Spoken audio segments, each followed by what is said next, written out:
সম্মানিত সুধী, হযরতুল আল্লাম শহীদ মরহুম আল্লামা দেলওয়ার হোসেন সাঈদী রাহিমাহুল্লাহ, ওনার স্মৃতি বিজড়িত আজকের এই ঐতিহাসিক প্যারেড ময়দানের তাফসিরুল কোরআনের প্রোগ্রামে সব আছে। স্টেজ আছে, শ্রোতা আছে, প্যান্ডেল আছে, মিডিয়া কাভারেজ আছে, কিন্তু আমাদের কলিজার টুকরাটা আমাদের মাঝে নাই।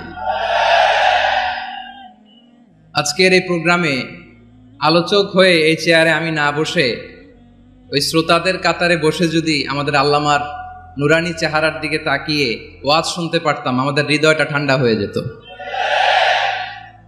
আমাদের তৃষ্ণার্ত হৃদয় শান্ত হতো। সব আজকে আছে, কি যেন নাই, ঠিক কিনা বলেন? আল্লাহ তাআলা প্রতি 100 বছরে একজন মুজাদ্দিদ পাঠান, প্রতি 100 বছরে একজন মুজাদ্দিদ, যিনি সমাজকে সংস্কার করেন। আল্লামা দেলওয়ার হোসেন সাঈদী রাহিমাহুল্লাহ ছিলেন তেমন একজন মুজাদ্দিদ। চিৎকার করে বলেন ঠিক কিনা? উনি শিরক বিদআতের আস্তানাকে তছনছ করে দিয়েছেন, তাওহীদের বাণীকে সমুন্নত করেছেন, গণমানুষের কাছে তাফসিরুল কোরআনকে জনপ্রিয় করেছেন। আজীবন আজীবন তিনি ইসলামকে বিজয়ী শক্তি হিসেবে দেখার স্বপ্ন দেখতেন। এত প্রাঞ্জল ভাষা, এত চমৎকার আধুনিক প্রেজেন্টেশন, গণমানুষের কাছে কোরআনের তাফসিরকে এভাবে জনপ্রিয় করে তোলার মতো ব্যক্তিত্ব আল্লামা সাঈদী ছাড়া দ্বিতীয় কেউ এই বাংলার ভূখণ্ডে নাই। এই যে তাফসিরুল কোরআন, এই যে টার্মিনোলজি, এই টার্মটাই উনি আসলে জনপ্রিয় করেছেন। আমরা আগে জানতাম না যে এভাবে তাফসির করা যায়, এভাবে scientific indications of the Holi কোরআনকে মানুষের কাছে পেশ করা যায়, এভাবে এত জীবন ঘনিষ্ঠ করে, এত ইন্টারেক্টিভ করে কোরআনের কথাগুলো মানুষের কাছে উপস্থাপন করা যায়। উনি অন্যায়ের বিরুদ্ধে সবসময় সোচ্চার ছিলেন, প্রতিবাদী কণ্ঠস্বর ছিলেন। ওনার আলোচনা শুনলে দেহের রক্ত টকবক করে ফুটতে থাকতো।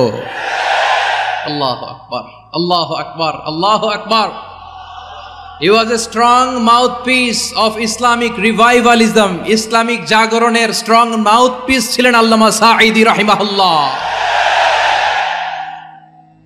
অনেক দোয়া পেয়েছেন, আমরা পড়েছি, এমন জীবন তুমি করিবে গঠন, মরণে হাসিবে তুমি, কাঁদিবে ভুবন। গোটা বিশ্বকে তিনি কাঁদিয়েছেন। আল্লামা যখন ইন্তেকাল করলেন, আমি তখন মালয়েশিয়া থেকে যুক্তরাষ্ট্রে একটা কনফারেন্সে যোগ দিতে যাচ্ছি, কাতার এয়ারলাইন্সে। মালয়েশিয়া থেকে দোহাতে নামলাম। দোহায় যখন আমার ট্রানজিট, তখন শুনতে পেলাম যে আল্লামা বিদায় নিয়েছেন। সোশ্যাল মিডিয়ায় শুনে বিশ্বাস করতে পারলাম না। মুহূর্তের মধ্যেই মাসুদ সাঈদী ভাইকে মেসেজ করলাম, উনি কোনো উত্তর দিতে পারলেন না। মাসুদ ভাইয়ের সাথে যখন কোলাকুলি করি, আমাদের শামীম ভাইয়ের সাথে যখন কোলাকুলি করি, মনে হচ্ছে আল্লামা সাঈদীর ঘ্রাণ পাই। শরীরটা লিটারালি কাঁপছিল, নিজেকে মানাতে পারছিলাম না, বিশ্বাস করতে পারছিলাম যে আসলে আল্লামা বিদায় নিয়েছেন। ইন দ্য মিন টাইম আমার সেকেন্ড ফ্লাইট, দোহা টু নিউ ইয়র্ক, 12 ঘন্টার ফ্লাইটে উঠলাম। ইন্টারনেট থেকে বিচ্ছিন্ন হলাম। নামার পরে শুনলাম আল্লাহু আকবার, যেখানে ওনাকে কবরস্থ করার কথা ছিল সেখানেও কবর দিতে দেয়া হয় নাই। ছবিগুলো দেখতে লাগলাম, হাসি মাখা মুখ, হাসি মাখা নিথর দেহটা, মরণে হাসিবে তুমি, কাঁদিবে ভুবন। From east to west, from north to south, the entire globe, গোটা বিশ্ব ওনার জন্য কেঁদেছে, গোটা বিশ্ব কেঁদেছে। কাবার গিলাফ ধরে ধরে মানুষ চিৎকার করেছে। এর চেয়ে শ্রেষ্ঠ মৃত্যুকার হতে পারে? আমাদের আল্লামার আর কি পাওয়ার ছিল বলেন? আর কি পাওয়ার ছিল? কুল্লু নাফসিন যায়িকাতুল মাউত, যারাই দুনিয়াতে আসবে তারা ইন্তেকাল করবে, এটা আমরা মেনে নেই, এটা আমরা জানি। কিন্তু অবাক করা বিষয় হচ্ছে, আমরা আজও জানি না আমাদের আল্লামার মৃত্যু কি স্বাভাবিক হয়েছে নাকি এটা পরিকল্পিত মেডিকেল কিলিং ছিল। এটা যে পরিকল্পিত মেডিকেল কিলিং ছিল, এটা ধারণা করার পেছনে অনেক কারণ আছে। তিনি আধিপত্যবাদের বিরুদ্ধে সোচ্চার ছিলেন, ফ্যাসিবাদের বিরুদ্ধে সোচ্চার ছিলেন, রাজনৈতিক প্রতিহিংসার শিকার ছিলেন। এজন্য এটা মেডিকেল কিলিং হতে পারে, এ ধারণা আমরা করতেই পারি। আওয়াজ করে বলেন ঠিক কিনা? যেই সময়টা আমরা কাটাচ্ছি, এত সুন্দর সময় বাংলাদেশ আর পাবে না। আমাদের জন্মের পর থেকে এরকম চমৎকার সময় আমরা পাই নাই। এটাই আসল সময়। আমরা ইন্টারিম গভর্নমেন্টের কাছে দাবি জানাই, উচ্চতর তদন্ত কমিটি করে এটা কি হত্যাকাণ্ড ছিল নাকি স্বাভাবিক মৃত্যু ছিল, এই রিপোর্ট গণমানুষের কাছে প্রচার করে জানাতে হবে। এই দাবির সাথে কি সবাই আপনারা একমত? কারা কারা একমত হাত তুলে দেখান।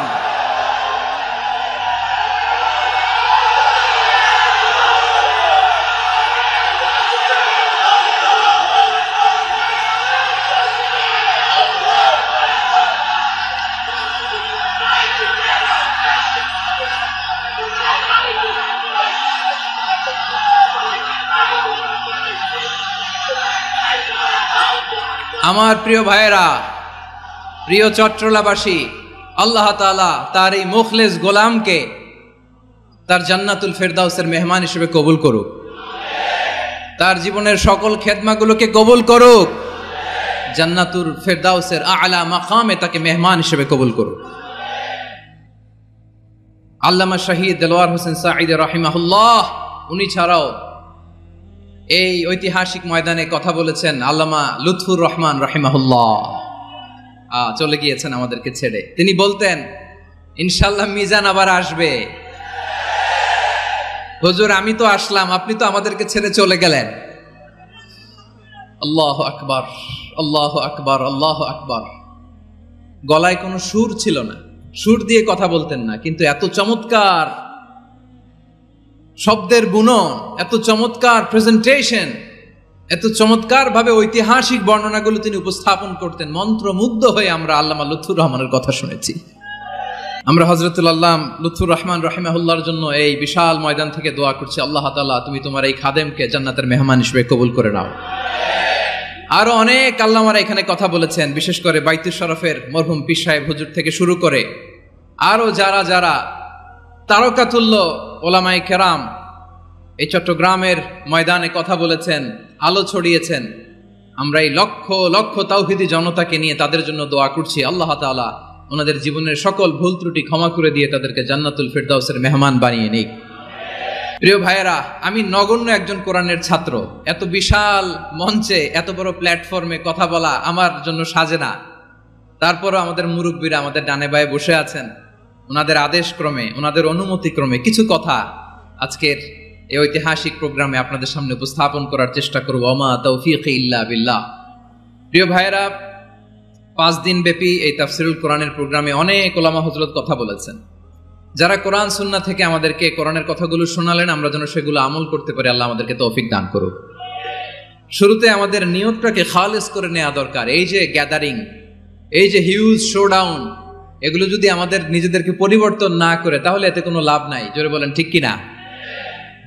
এই প্রোগ্রাম যদি আমাদের জীবনকে পরিবর্তন করে, আমাদের চিন্তার ডিএনএ কে চেঞ্জ করে দেয়, তাহলেই চট্টগ্রামের প্যারেড ময়দান সার্থক।